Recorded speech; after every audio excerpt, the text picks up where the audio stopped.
when I meet someone for the first time, let's say like on an airplane, and they say, "What do you do for a living?" I say, "I sell hose."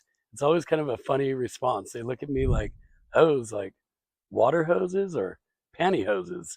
And I'm like, "Okay, let me explain it." So we sell very little water hoses. We sell tons of hydraulic hoses, food grade hoses, pharmaceutical hoses, oil fracking hoses. The list goes on and on. So they asked me, how did you get into that business? It's kind of a, kind of like a niche business. And I said, well, there's a few factors, but if I rewind back when I was a senior in high school, I was amazed with bodybuilding and fascinated by the bodybuilding world. I had a couple of cousins that were competitive bodybuilders. So I got a job working at a Max Muscle.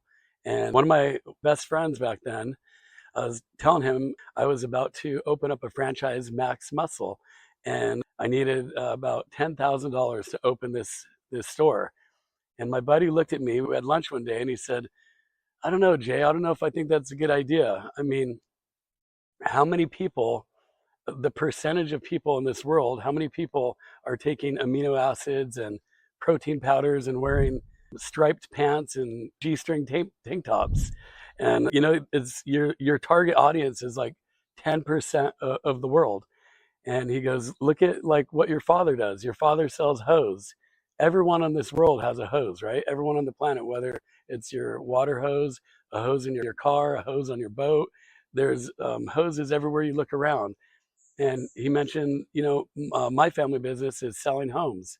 Everybody lives in a home, right? Or an apartment or a condo. So my target audience is the whole world. And I thought about that. I went home and I was literally about to pull the trigger and open up a Max Muscle franchise. And I thought, maybe David is right. Maybe I should look into working with my father and have a larger target audience. So that really opened up my eyes. And that was one of the deciding factors of how I got into the hose business and how I am now the hose king.